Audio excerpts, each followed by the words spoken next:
کہ میں اپنے بیٹے کی کمائی کھا لوں، میرا بیٹا کما کر کے لایا ہو میں وہ کھا لوں۔ زندگی پر لوگوں کے جھوٹے برتن دھو دھو کر کے بچے کو پالا ہے، ایک بار میرا بیٹا کھلائے مجھے۔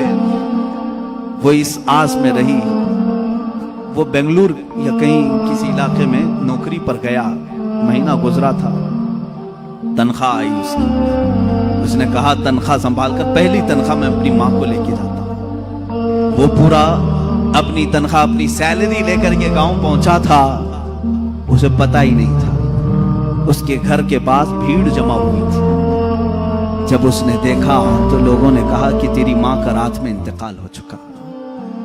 اس نے وہ پیسوں کا لفافہ اپنی ماں کے قدموں میں رکھا، آج تک جب کبھی وہ ملتا ہے تو پھوٹ کر روتا ہے، کہتا ہے میری ماں اسی آس میں دنیا سے چلی گئی کہ بیٹے کی ایک کمائی کھا لوں، لیکن مجھ سے زیادہ بدنصیب کون ہے اس دنیا میں جو ماں کے کمائے ہوئے جھوٹے برتن کو دھوئے ہوئے کمائی تو کھا لیا، اپنے ہاتھوں کا ایک لقمہ میں اپنی بیوہ ماں کو کھلا نہیں سکا۔ اے نوجوانوں، کیا اسی کا نام زندگی ہے؟ کیا اسی کا نام ایمان ہے؟ تمہارے اخلاق تو وہ ہونے چاہیے کہ تم باہر جاؤ تو تمہارے ماں باپ تمہارے اخلاق پر فخر کریں، تمہاری ایک ایک کمائی کے لیے وہ آج بھی انتظار میں۔ ایک بات یاد رکھنا، ماں باپ لالچی نہیں ہیں تمہارے، لیکن صرف ان کی خواہش یہ ہوتی ہے کہ بیٹا اپنے پیروں پر کھڑا ہو جائے۔ جب مرغی اپنے چوزوں کو خود کھاتے ہوئے دیکھتی ہے تو خوش ہو جاتی ہے، پہلے چونچ سے دانے توڑ توڑ کے کھلاتی رہتی ہے، لیکن جب بچے کھانے کے لائق ہو جاتے ہیں تو خوش ہوتی ہے۔ کیا تمہارے ماں باپ کو اتنی بھی خوشی نہیں دینا چاہتے ہو؟ آج اتنا بھی انہیں سکون نہیں دینا چاہتے؟ جنہوں نے ماں باپ کے ساتھ بدتمیزیاں کی ہیں انہوں نے دنیا میں اپنی جہنم خریدی۔ اللہ کے نبی صلی اللہ تعالیٰ علیہ وسلم سے کسی نے پوچھا ماں باپ کیا ہیں؟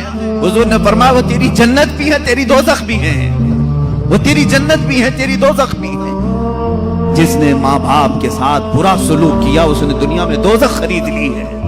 اللہ کے نبی صلی اللہ علیہ وسلم نے یہاں تک فرمایا میں تو چاہتا ہوں کہ جس گھر میں والدین کا نافرمان ہو اس کے گھر کو آگ لگا دوں، دنیا میں آگ لگا دوں۔ یہ بات یہاں سے نکلی تھی کہ تم امت مصطفیٰ ہو، میرے اخلاق، میرے آقا کے اخلاق تو یہ تھے۔